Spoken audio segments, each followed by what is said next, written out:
Untap Upkeep, and welcome back to the channel if you've been here before, and if you haven't, then sit back, relax, and enjoy our show for you today. It's been a few days since our last video, so let's kind of catch up a little bit before we get into, obviously, today's deck tech. So, we just had a $90 budget restriction, random color wedge application, battle royale at my local game store. Shout out to Green Brothers Comics. And all three decks that I built for three separate players did very, very well. And you can see those other decks on the channel. I actually did a video on each one. There was one there that everybody absolutely loved, so it was definitely the Helga deck. I have a couple of people that have really big interest in wanting to buy the entire deck off of me. So, as a deck builder, I couldn't be more proud, y'all. All three decks did very, very well, except for the last round. They kind of knew that the Helga deck was a problem, so they kind of took it out pretty quick. And the other two decks actually were in the same pod, and they kind of fumbled a little bit, which is kind of be expected. A little bit of the decks that was going on and the deck that was being used against them, and a little bit of the players not quite knowing how the decks actually do their thing. So a little bit of player skill level was a factor there, and a little bit of the type of decks that were fighting. So, but overall, I'm pretty happy with the way all three of my decks actually performed. Unfortunately, I didn't get any video of them. I got there kind of after the first round, and honestly, it didn't click for me to get a video of that. I know, what a bonehead. So I guess it'll be a possible video for next time. So let me know if that's something you would like to see. Is some of these budget decks that I've built and I've done these deck tech videos for. Let me know if that's something you want to see. If you want to see these decks in action, leave me a comment. Comment on any of them if they're decks that impress you. Something that you just want to go, this was a blast. I want to do this. Let me know. And we're going to jump into today's deck. And it was one that was requested by a fellow subscriber. Get away from here, you bloody notification. Meow. Meow. Interrupt. Did you all say that? It interrupted me. Anyways, let's go on. So, this was a request from a subscriber of the channel who also goes to our local game store. Shout out to Alex. He has just got his hands on a Prossh Skyraider of Kher. And everybody knows what Prossh can do at the top tier. And he's since gone down a little bit as far as like the big bad boogie of the format when it comes to competitive Elder Dragon Highlander or CEDH. So he's kind of like a tier 2, maybe a tier 1, somewhere around there. I still use mine. I still love mine. I still get wins. I love mine. But I've been playing it for a long time. I know how to play it. So I also have, at the time of the build, which was, as you can see, 3 months ago, everything in here was $1 or less. So this is a Prossh Skyraider of Kher budget build. So it's a very budget-friendly deck. It's about the cost of a pre-con, and it has a lot of modern, updated cards, albeit nothing from the new Tarkir Dragon Storm set, which, yes, I have decks, ideas, and plans coming for that set. No, I haven't talked about it because it's already been exhausted about it, but I do plan on releasing some new builds here and there, including some that I personally have, and we'll see how things go. But anyways, Prossh, every time you go to cast him, you're going to make X 0-1 kobolds, where X is the amount of mana you spend to cast Prossh. This means even if you go 6 mana, cast Prossh, somebody says counterspell. That's fine. You still get the kobolds. If you go to cast him again and his commander taxes 2 more, you get 8 kobolds. If he dies or bounces, whatever happens, every time you have to pay mana to put him into play, you get more kobolds. That's why he is very famous as a popular and fairly powerful food chain commander. That is a completely different build that I actually have on my channel. Go check it out. Maybe I'll even link the video somewhere in this video or the description. Guess you'll have to watch and find out. So, for the budget version, this is what we're looking at, though. We have Xenaghost the Reveler, which is a 4-mana, 3 loyalty planeswalker that says all of the following. You can +1 to add X mana of any combination of red and or green, where X is the number of creatures you control. Prossh comes into play with 6, plus Prossh. I mean, that's 7 mana. That's a lot of mana. You can 0 him to make a 2/2 red and green Satyr creature token with haste. Not bad. Because, I don't know if you saw, but our Prossh, he likes to sacrifice creatures and make himself huge. Yeah. And then you can -6, which I don't know, you may or may not do. Exile the top 7 cards of your library. You may put any number of creatures and or land cards from among them onto the battlefield. So, Xenaghost is pretty decent. Not the most backbreaking planeswalker, but it does give us quite an advantage with both bodies and mana. So I thought he'd be a pretty decent add into this build. This is going to get a little bit exhausting because, as you can imagine, we are a very creature-heavy deck because of the way Prossh works. So let's kind of skip around a little bit. Actually, no, let's not. Let's just start from the top and let's go. So first up, Arbor Elf, just a mana dork, untaps a forest we control. The Butcher of Malakir, or Malakir, however you would like to say it, is a whopping 7 mana for a 5/4 flying vampire warrior that says whenever him or another creature we control dies, each opponent has to sacrifice a creature. Do know this gets around the indestructible capability because they must sacrifice a creature. Y'all, our commander makes bodies and he sacks bodies. That means this is a board wipe, y'all. Heck yeah. Next up, we have Devilish Valet. So this is going to be a hilarious card that I've yet to actually see a whole lot of play, and I really think people are kind of sleeping on it with things like this that are very creature heavy. So it says, for 3 mana, we get a 1/3 with Trample and Haste, meaning it can turn sideways as soon as it comes into play. And if you were to block, if this thing had like 3 power, and you block with a 1 defense creature, 2 damage is still coming through to your face. So I know what you're thinking. Well, Buddha, why would I want to attack with this thing? It's a wimpy 1/3. What's here? Hold on, my friend. Hold on. So if we play this, and then we play Prossh the next turn, watch this math. He has another ability. It says Alliance. Whenever another creature you control enters, double the Valet's power until its turn. Do y'all not realize how huge this thing gets when you drop Prossh? He has 7 triggers that all go onto the stack. So then 1 becomes 2, 2 becomes 4, 4 becomes 8, 8 becomes 16, 16 becomes 32, 32 becomes, come on, 64, and I mean, after that you're pretty much dead. But 64 doubles to, what, 128? So, yeah. Turn sideways, you're dead. And I really feel like this is one that people are going to be sleeping on, especially because it's not something you see out in the typical battlefield, so to say. And the fact that it's just there, and if somebody doesn't put 1+1 together, they're probably dead. Like, straight up just gone. Because even if they counter Prossh, if they're sitting there going, I'm safe, if I just counter Prossh, he doesn't get any bigger.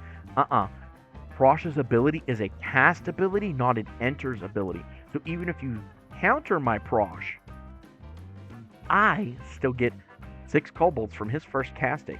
Meaning this thing gets 2 to the 6th power, basically. That's probably not really accurate, but he gets doubled 6 times. And it's still lethal with Trample and Haste, and just bam, somebody's out. You're dead. Gone. Bye. See you later. Next up, we have the Disciple of Bolas, which honestly can go very well with this Devilish Valet. So for 4 mana, when this thing comes into play, we have to sacrifice another creature, and when we do, we gain X life, draw X cards, where X is that creature's power. So even if the Devilish Valet was only, even just 2 to 6 power, or 8 power, or even, 16. 16 would be a lot, but 2 to 8 power, somewhere around there, we can still get some value out of it and still gain some kind of advantage. And that might become a thing that we might have to do. I mean, just playing the Disciple triggers its ability to go into the stack. So it says, okay, I've entered the battlefield. Do you wish to sacrifice another creature? Because if you do, I give you a bonus. Well, the Valet says, okay, but a creature entered the battlefield, I'm going to double my power. So at the very least, for 4 mana, we can gain 2 life and draw 2 cards. Not that great, but it is something we might need to survive or keep our train going. Elvish Mystic is just a beautiful little mana dork. It's played in just about anything that's green. Indrik Char, the Master Breeder, it came in the original Prossh Precon, and it's back in this one because it's just so good as a budget piece for the deck. So for 5 mana, we get a 2/2 creature that says whenever you cast a creature spell, you put X 1/1 black for all creature tokens onto the battlefield, where X of that spell is converted mana cost. Then, when you control 7 or more thralls, you must sacrifice Edric. We're probably never going to get that far if we can ever get Prossh to come into battlefield and stay, because, well, we're just going to eat them. That's all they really are, is food for our Prossh. And especially if we can give Prossh haste, well, everybody's about to be very, very, very, very sad. Because Prossh is about to be a one-hit KO, more than likely. Llanowar Elf, typical mana dork. Again, seen in just about any kind of green deck. Lagamos, the Hand of Hatred. So for 3 mana, we get a 1/3 that says at the beginning of combat on our turn, make a 2/1 red elemental creature token with trample and haste. Sacrifice it at the beginning of the end step. That's fine. That's great. We have something we can feed to Prossh. We have something that can trigger some of the death abilities in the deck or anything like that. That's fine. That's great. What we really care about is the fact that after it's been on the battlefield, or if it already has haste, then we can tap and search our library for a card, put it into our hand, and then shuffle. We can only activate if we have 5 or more creatures that have died this turn. Y'all, that's really, really easy to do, because boys and girls, ladies and gentlemen, children of all ages, Prossh enters and makes 6 bodies when he comes into play. We eat 5 to Prossh, we can use this ability, go find something we really want, and continue our pain train. Pretty easy, right? Next up, we have Jury, Master of Revenue. So, for 2 mana, we get a 1/1 that says whenever you sacrifice a permanent, put a 1/1 counter on Jury. And then whenever Jury dies, it deals damage equal to its power to any target. It's just a beautiful little synergy piece. As for, feeding all of our stuff to our boy Prossh, she's going to get bigger, and if at any point in time Prossh is going to eat a removal spell, we could just, bam, pop her and maybe kill something in response, or maybe finish off a player. Trigger something that a player might need, because that life total might be a slightly bit lower. We'll find out. Next up, we have Garna, Blood Fist of Hell, which, by the way, I have a commander deck for this one too, and it is hilariously good in my opinion, and you should check out that video as well after you watch this one. So with Garna, we get a 4/3 for 4 mana. This is a colorless, a black, and a double red pip that says whenever another creature you control dies, draw a card if it was attacking. Otherwise, she's going to deal 1 damage to each opponent. So as we start snacking and feeding our boy Prossh all his healthy fruits and veggies and meats and all of the entire food pyramid that he's going to need, she's going to start dealing all of this damage to everybody. So you can see we have a lot of synergy pieces just kind of starting to click here. Next up, we have the Fecund Green Shell. I'm probably butchering that, but that's okay. So for 5 mana, 3 double green, we get a 4/6 elemental reaching turtle. So we can block some of the big bad dragons that are going to be all over the place right now with the new Tarkir Dragonstorm set, which, yes, you can guess it, I'm extremely excited, happy. I already have some product from that, and it is, I'm a Buddha dragon, so yes, I love it. So this dragon also says, as long as you control 10 or more lands, creatures we control get a +2/+2. That means our kobolds are now 2/3s. Might be relevant. I mean, they're still decent creatures. Next up, we have the other ability of this thing. So whenever it or another creature you control with toughness greater than its power enters, which the kobolds are 0/1s, Look at the top card of your library. If it's in land, you may put it onto the battlefield. Tapped. Otherwise, put it into your hand. So essentially, this is either going to be ramp or card draw for us. So this comes out, I don't know, turn 4, turn 5 at the latest. And the next turn we drop Prossh, and we have 6 abilities minimum if it's the first time we cast Prossh. And we're either going to ramp, draw, or any combination of this. I mean, what's not to like about this, y'all? Hold on, Megan. Over here touching my goatee. Can you believe that? Anyway, next up we have Enduring Courage, which I really think this has like the most interesting piece, and wow, is it starting to go up in price. No, go back down. Down. I got stuff I need you for, like this. That's a sad face, yo. So, there's a reason why this is in the deck though. So for 2 double red, we get a 3/3 Dog Glimmer. Yeah, it's cool, it's neat, it's a puppo. But it says whenever another creature you control enters, it gets a +2/+0 and gains haste until end of turn. This means our dragon comes into play as a 7/5 and can attack right away.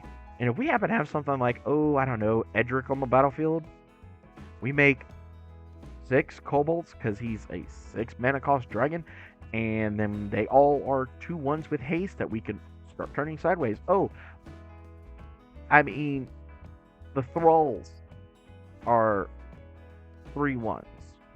Our kobolds are 2/1s. That's a lot of power we're turning sideways with somebody. Somebody's about to get hurt. Or, whatever gets blocked, we just start snacking on the Prossh before damage and just probably KO somebody. It don't take much, because we even eat the dog if we want to. Why? Because it says whenever Enduring Courage dies, if it was a creature, return it to the battlefield under its owner control, and it's an enchantment instead of a creature now. So we can feed the dog to Prossh if we really feel like it, and well, that's more damage, people. Stack it up, rack it up, put them in a body bag. We have the next set with is Mahadi Emporium Master, which is so funny in this deck. So at the beginning of our end step, we're going to make a treasure token for each creature that died this turn. So if it looks like Prossh is going to be dealt with, or if he's dealt with in combat, or any of our other creatures, we're able to start snacking on them and gain some kind of benefit from it, because we're able to make treasures at the end of the turn. And we're kind of an aggro mid-rangey kind of build. We have a lot of creatures, we do a lot of cool things, but we also have a lot of ways to interact with our opponents and just kind of help keep our game plan going. Mayhem Devil, everybody knows the Mayhem Devil, it is a horribly beautiful creature, so every time somebody sacks a permanent, he deals the damage to anything we want. Mirkwood Bats sees a lot of play in decks like this, and if it doesn't, you are missing out and you should add it. So whenever we create or sacrifice a token, each opponent will lose 1 life. Loss of life gets around a lot of effects, such as like the One Ring that prevents damage and gives you protection from everything. Well, we're not targeting and you're not getting dealt damage. We are hitting everybody that is not us, and they are losing life, not being dealt damage, so have fun with your One Ring. Molten Gatekeeper is a mini Perfrost God of the Forge effect, so whenever another creature enters the battlefield under our control, he deals 1 damage to each opponent. We can even unearth it for a single red mana, meaning we can temporarily bring it back from the graveyard. It will be exiled at the end of the turn, but that's okay, because we can do it again. Morbid Opportunist, just great with Prossh. I mean, we can sack creatures on everybody else's turns and start drawing cards. Mosswood Dread Knight is an absolute house in this deck, y'all. For 2 mana, we get to cast it for its adventure side. We get to draw a card and then lose a life. We have ways to gain some life back. We'll be fine. And then for 1 and a green, though, we can play it as a creature. But then whenever it dies, we can play it from our graveyard as an adventure until the end of our next turn, meaning we can do that again. We can pay 1 a black, and we get to keep recycling this creature. We're able to draw cards and lose life, which is going to suck, the losing of life, but we're able to draw cards and keep our hand full and consistently be able to just snack it to Prossh. Just, here you go, Prossh, here's some more broccoli for you. Nom, nom, nom, nom. This is another one that I've been kind of wanting to throw into a deck, and I thought it would be really neat here. This is Cheshire Death's Whisper. So for 2, a black and a green, we get a 1/3 elf warlock. Very interesting mix. Human elf warlock, might I add you. So she's like 1/3? Instead of half? I don't know. So she has 2 abilities. Bewitching Whispers. So when Cheshire Death's Whisper enters the battlefield, target creature blocks this turn available. Yes. We don't really care about that, guys. What we care about is this next ability. So, Whispers of the Grave. My bad. I thought she said cave. Because she's a whisper. Anyways, at the beginning of your end step, if a creature died this turn, you may pay 2 mana, or 2 life. And if you do, you get to draw a card. So if we immediately munch on a creature, we can pay 2 life and draw a card. So we like the fact she keeps our hand full, and she has a little bit of synergy, so if we're having trouble keeping cards in our hand, we're able to just keep things going. Now it is at the end of our turn, so may not be that great, but I think it's worth trying to figure out how good this card actually is. Next up, everybody's favorite, or the Sakura Tribe Elder. Just a 2 mana, basically Brant spell, because 9 out of 10 times he may block something, and if he doesn't block right away, he gets shipped right to the graveyard and gets to find us a land. Rex Sage is our creature version of destroying an artifact or enchantment as soon as it enters the battlefield. Poison Tip Archerer, so when it has Death, Touch, Reach, is a 2/3 for 4 mana, and it says whenever another creature dies, each opponent loses a life. You like that? Ophiomancer, which just got a reprint thanks to Tarkir Dragonstorm.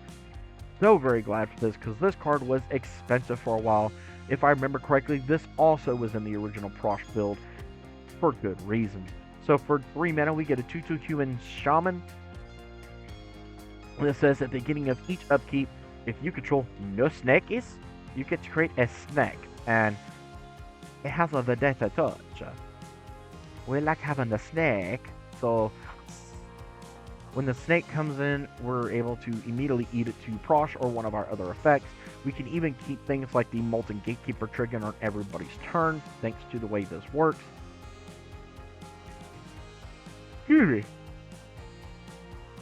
It's a little rainy out here, so it's really relaxing. So, anyway, so every time we are able to snack on our snake, we are able to make another one on everybody else's turn, and we can get a lot of incremental value out of that. The Doggo is not the only thing we have in here to give our stuff haste when they come into play. We also have Ogre Battle Driver. So for the same cost of the Endurance of Courage, this says whenever another creature enters the battlefield under your control, that creature gets +2/+0 and gains haste until end of turn. So if we have this and the Endurance out, our stuff is going to get a +4/+0, which now we're becoming a problem, y'all. Next up, Smothering Abomination. We are able to sacrifice something at the beginning of our upkeep, and whenever we sacrifice on a creature, we get to draw a card. Has flying at 4/3 Eldrazi. It's typically seen in any kind of creature-heavy aristocrat strategy like this, so it's just a generic good card. The Sad Robot. Everybody knows Sad Robot. ETBs were able to go find a land, put it onto the battlefield tapped, and whenever he dies, which he will in this deck, because Prossh is hungry, we're able to draw a card. For those of you that don't know, I apologize. ETB is short in Magic terms for enters the battlefield, just like LTB is short for leaves the battlefield. When you've been playing for quite a long time like myself, you use a lot of slang, and sometimes I forget not everyone watching these knows that language. So I do try to explain it here and there when I remember. If you ever have a question about a slang or phrase I'm using, leave me a comment. I'll be more than happy to explain it to you. Next up we have the Immortal, where he is going to shine the most is whenever you cast, you may cast Squee the Immortal from our graveyard or from exile, and we absolutely love it. That means he's a consistent source as long as we pay the mana to just feed our boy Prossh, because he never really goes away forever. Yep. You knew he had to be here. This is Sir Conrad the Grim. If you missed out a few years ago now, wow, it's been a few years ago. That hurt. Sir Conrad the Grim came out in our first trip to Eldraine and is a wildly popular commander. He is horribly mean to people, and he's worse in strategies like this that are aristocrats. Because he says the following: for 5 mana, we get a 5/4 human knight. It's just not fun, guys. It's just not fun for them.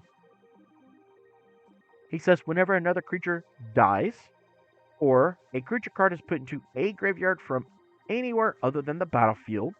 So that means if you discard a creature or have to mill a creature card from your deck into your graveyard, or whenever another creature leaves your graveyard, such as We the Immortal, he's going to deal a damage to each opponent. And then we can pay 1 and a black to make everybody put a card in their graveyard from the top of their deck. So this means every time we're starting to smack on some of these creatures that we're making, Sir Cryonauta goes, take a damage, take a damage, take a damage, take a damage, take a damage, take a damage. It's just not fun. Damage, damage, damage, damage, damage, damage, damage, damage, damage, damage, damage. Damage to everybody. Viscerous Shear is another free sacrifice outlet that we have in our Aristocrat strategy. So when you play Aristocats, I don't know why I said Aristocrats, apparently I cannot talk today, we're able to sacrifice a creature and scry a card, so we can either keep that on top or put it on the bottom of our deck. Just a generically good card when you're playing an Aristocrat strategy like we are, because we're just going to keep snacking on everything. Witty Roastmaster is another mini Perforos effect, so whenever we have a creature enter the battlefield under our control, he deals 1 damage to everybody that is not us. What else? Just a nice, decent little ramp piece. Go find us a forest card, which can be anything that has the forest subtype, including the cheaper dual lands like Cinder Glade. And then finally, we have Zulaport Cutthroat, which is a typical piece in something like this. Excuse me. Gotta love the rain. Or was it you? Did you yawn? Did you make me yawn because you yawned? I think you yawned and you made me yawn. I think it was you. So, Zulaport Cutthroat, though, whenever it or another creature we control dies, everybody's going to lose a life and we're going to gain a life. So, this is another effect that kind of gets around the 1 ring and we're able to keep doing our thing. For our sorcery package, we are not running too many. We are mainly creature heavy, but we can play a couple of really interesting board wipes in my opinion. So first up is Bontu's Last Reckoning. So for 3 mana, we can destroy all creatures, and then lands you don't control, but lands you control don't untap during your next untap step. That's fine. We don't really need our lands to untap. It's nice, but we don't really need it. We have a couple of ways to get around that. We have ramp pieces such as Cultivate, Farseek, and Rampant Growth. Deadly Cover-Up is the other board wipe I'm running in this. I typically only run about 2 board wipes in my decks. Sometimes I will run 3, but that's usually the limit. I don't usually push more than about 3. This is standard play, so if you play Arena or anything like that, you pretty much should know what this does. It board wipes everything, and then if you collect evidence, which is exiling spells from your graveyard with a mana cost of 6 or more, you get to go through somebody's deck and choose a card and exile all copies of that card. So this hurts people that like to play that new Heir Apparent deck or anything that says you can have any number of them in the deck. So Heir Apparent, Persistent Petitioners, Relentless Rats, Rat Pack, the Templars. There's a brand new bird from the Frontier set.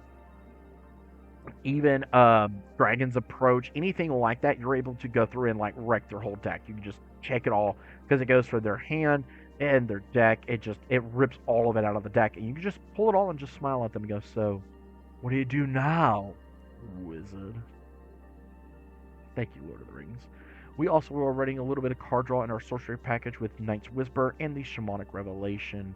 The Revelation won't really gain us a whole lot of life per se, depending on the time we play it. Mainly we can draw a whole bunch of cards because, I mean, even if just Prossh had come out and his kobolds and they survived till the next turn, we at least draw basically a new hand of 7 cards. Not hard to really enjoy that. Victimize is here to help us be able to uh, basically pick off two birds with one stone, really. So we can sack a creature, which could be a cobalt, could be a thrall, and we get two of our important pieces back from our graveyard. So maybe we get both of the Minute Perforos effects, and we just start going to pain on everybody. Just go into pain. Artifact Mutation is going to be the first up in our instant package for our spot removal of interaction. So this can blow up an artifact, get us bodies. Beast Within hits anything that we want. The Devil hits an artifact creature or a planeswalker. Chaos Warp can just shuffle in things such as like an Absent Angel of Hope. And Putrefy can hit an artifact or a creature. So that's our ways to interact with our opponent. Now, time for some fun. Return of the Wild Speaker, we can target our Prossh and draw a minimum of 5 cards, or as big as we want to whenever he gets huge. Village Rites in Corrupted Conviction, both are basically the same card. As an additional cost to cast it, we must yeet a creature to the grave. When we do, we're able to draw 2 cards if this resolves. So we like those effects. We're going to have bodies, might as well eat them. Deadly Dispute is kind of the same thing, only we get a treasure for the cost of 2 mana being able to play it. So essentially, with that treasure, it is the same card when you think about it like that. So that's why it's in the deck. We like having it in there. Lastly, we have Plumb the Forbidden. So we can lose a whole bunch of life playing this card, but that's okay. Because when we cast Plumb the Forbidden, as an additional cost to cast the spell, you may sacrifice 1 or more creatures, and when you do, copy the spell for each creature sacrificed this way. And we might want to do that because whenever we do that, we can draw a card and lose 1 life. And ladies and gentlemen, boys and girls, children of all ages, non-binary folk, whatever you identify as, this means that if somebody goes to board wipe our beautiful board of an army of creatures, we can start snacking on them and getting some value and being able to keep our hand full for the next turn. And the fact that it's an instant speed is really, really, really nice. And, I typically want to say save it for that board wipe that's going to come unless you really need a way to end the game. Just because if it's all going to die, we don't care if we have to pay the cost before the spell resolves, because it's going to die anyway. We're just trying to get some value out of it. So either A, it's going to resolve, and we're going to get, to draw some cards, or B, it's not going to resolve, and, well, we don't get to draw anything. We at least could get a couple, because it's going to be really hard for a lot of people to deal with the copies. So they may counter the real one, but we can still draw some cards from some of the copies that we might have. Next up, we're only running 10 artifacts, and they're pretty standard. I mean, I don't think there's anything that is not very standard here. Arcane Signet, Commander Sphere, Felwar Stone, Golgari Signet, Gruul Signet, a Mind Stone, Prismatic Lens, a Rakdos Signet, a Fault Vessel, and a Wayfarer's Bauble. To me, they seem like pretty standard artifacts for most decks, and especially a deck like this. So there's not really a lot to go on there. Before we get to our land base, which might have to add a land or two sometime down the line, I don't know if 34 is going to be good enough for this deck when somebody other than me plays it. But for enchantments, we're running 4 of them. So Bastion of Remembrance is our first one. When it enters, we make a 1/1 human soldier creature token. That's fine, that's great, we don't really care. I mean, it's a snack for Prossh. What we do care about is whenever a creature we control dies, each opponent loses a life, we gain a life. Again, gets around the 1 ring, so on your whole parade. So we also are running Death Reap Ritual, which, if I remember correctly, this also came in the original precon. If it didn't, then, well, it would now. So we get this enchantment that says Morbid, and at the beginning of each end step, if a creature died to this turn, we may draw a card. Guys, each end step, each end step. That means we can snack on something on everybody else's turn and get value. Eat your heart out, Josh Leafly. We also have Fuskundi. So Fuskundi did come in the original precon, that much I do remember for a fact. And it says whenever a creature is put into a graveyard from play, that player's controller may draw a card. This does help our opponents out if they have any kind of way to send creatures to the grave from the battlefield, but I think we're going to gain way more value out of it than our opponents. We can instant speed just start snacking on everything on our battlefield in response to a board wipe. Uh, to start scrying with like the Viscer Seer to try and make sure we're getting some decent hits. Or we can just let it all die to a board wipe if we don't have anything that we really want to respond with, and draw a whole bunch of cards as well as everybody else. It really kind of deters people from wanting to hit board wipes unless they really just need cards, and it will more than likely eat a kill spell, which is going to be fine. At least you killed this and not like something else we really care about, like our Bastion.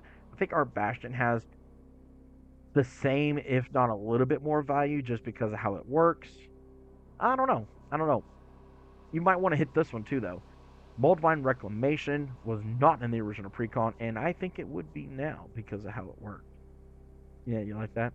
So it says whenever a creature you control dies, we get to gain a life and draw a card.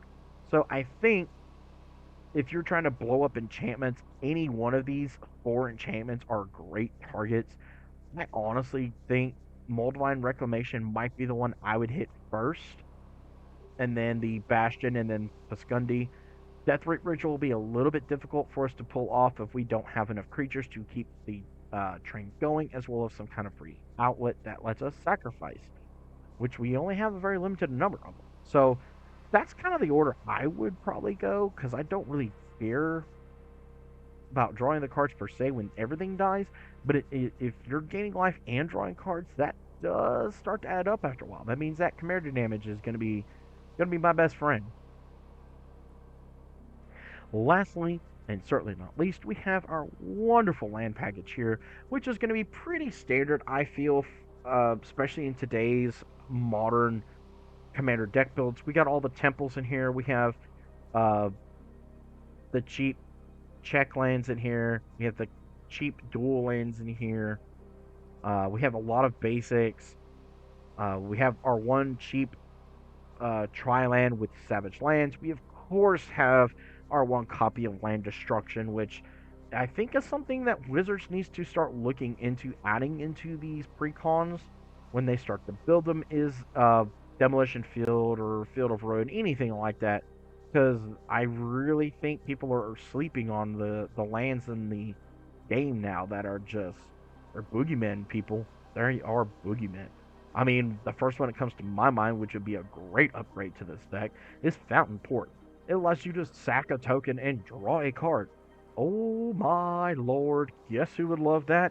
Aristocrat token decks. Like, Prossh? Just say? Excuse me. And in fact, let's go down to our considering, where I have pieces that would drastically up the power level of this deck, at least in my opinion.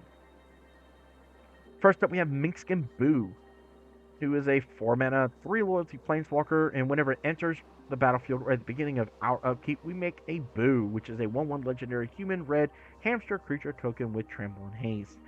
For its plus ability, we can put 3 1/1 counters on up to 1 target creature with, and it will gain Trample and Haste, or we can -2 and sacrifice a creature. When we do, Minkskin Boo, Timeless Hero, will deal X damage to any target, where X is the creature's power. If the sacrificed creature was a hamster, draw X cards. So you can make Boo, grow Boo, and then sack Boo and draw some cards and deal some damage. So we really, really enjoy that in this build. Tibby Shot, Doom of Fools. So for 5 mana, we get a 4 loyalty planeswalker that says the following. We get +2 to make 2 bodies. They are 0/1 black thrall creature tokens. Gotta be careful with Edric, because they will have to be sacrificed if you have more than 7. Right, and even just 7. Then we can +1 him, which is where he shines the most in this kind of build. So we can sacrifice another creature or planeswalker, and if we do, draw 2 cards. Then draw another card if the sacrificed permanent was a commander. So if we're just trying to get more bodies, we can always eat Prossh using this ability and get more bodies after that.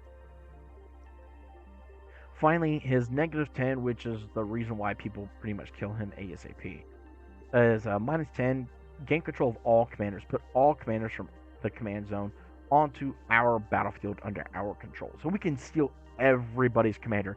It doesn't matter if it's um, the 40th time the commander's been cast. We're going to get it for free without paying its mana cost. Now, that does hurt us a little bit if Prossh is in the command zone because we don't get the cast trigger, but that's okay. Moving on down to our creature package, we have some interesting creature choices. We can up our ability to, quote, ramp with Birds of Paradise, Ignoble High Arc, and the Delighted Halfling. They allow us to make any of our colors and keep our plan up and running. The Bloodghast is just a nice way to repetitively get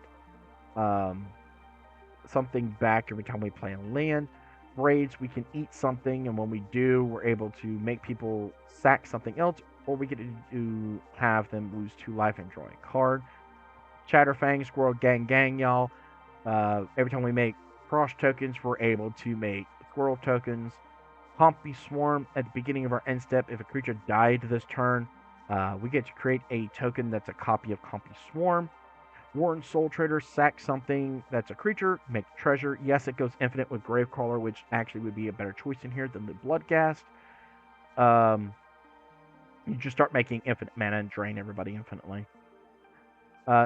Cerberia, Tolzidine, Caravaner. I totally butchered that.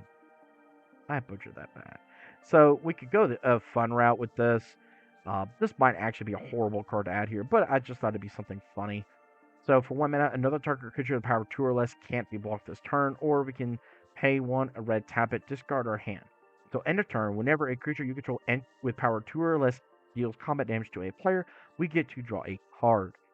So essentially, we could draw a whole bunch of cards with this, which I think was the main game plan I had when I had this into the deck. I thought it'd be kind of amusing.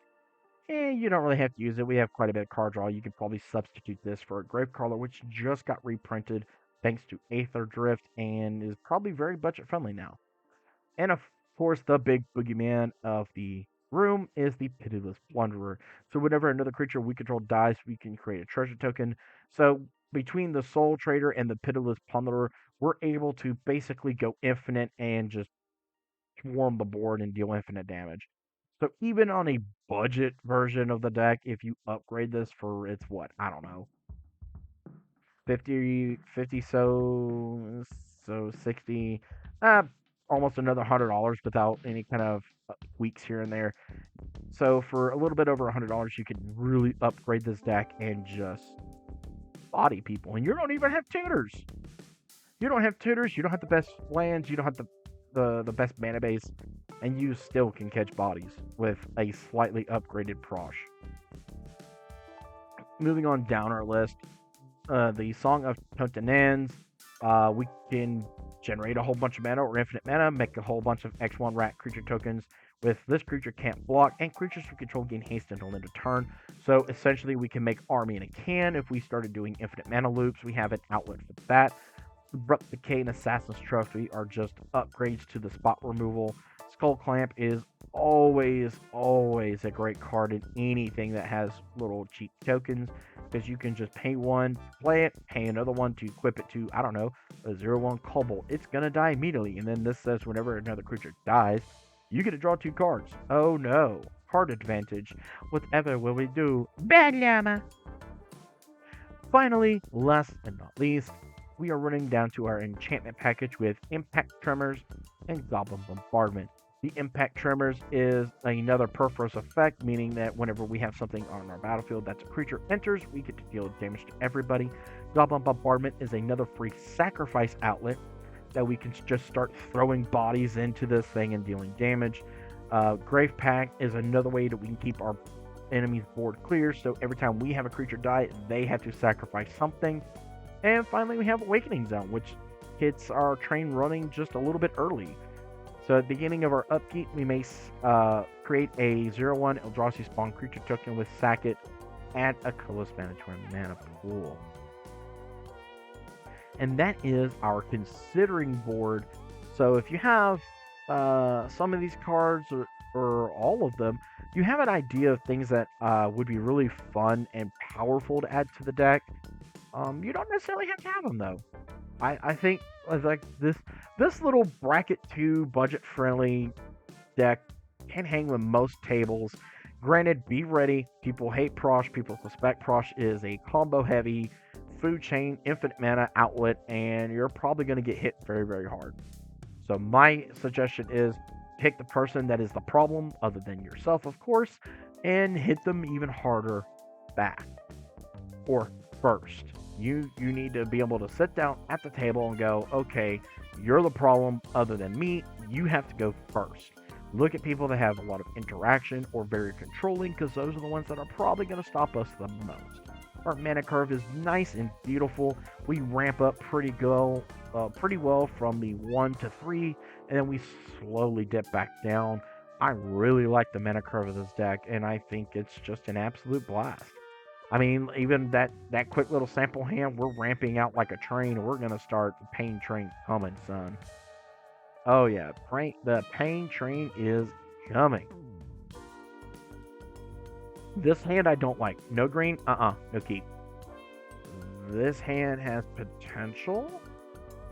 It would depend a lot if our opponent has access to green for this exotic orchard or not. Oh, well, there you go. We get signets. There we go. There goes the pain train. Anyway, we are gonna wrap up this video, and I would like to know what you think of budget Prossh. We're at the time of the build. Everything was $1 or less. This was asked by popular demand from several other people, including our good friend Alex, who is a very, very loyal and very wonderful subscriber. Shout out to you, Alex. Thank you for helping keep the lights on and keep the channel going. With that, I'm going to bring this video to a close, and I think I'm going to actually post somewhere around here the link to the EDH version of this list, so you can kind of compare the two and see what the difference actually is. Let me tell you, it is a lot. So, yeah. Give me a like, give me a share, give me a follow, watch another video, make the almighty YouTube start to pay me and make them happy. If you've already been subscribed, great. If you're not a subscriber, hey, what are you waiting for? It doesn't hurt you to subscribe. Show me some love, I'll show you some love back. I've been the Buddha Dragon. I cannot do this without you guys. So from my heart to all of you, thank you. And please keep going. Leave me some comments. Let me know what you think. If there's a deck you're working on or you're having a brainstorm about, let me know. I'll be more than happy to try and assist and maybe just build and give you a shout out as well in the next video. I've been the Buddha Dragon. Don't forget, rub that belly for mana, and may your games be filled with luck. Until the next time, peace out.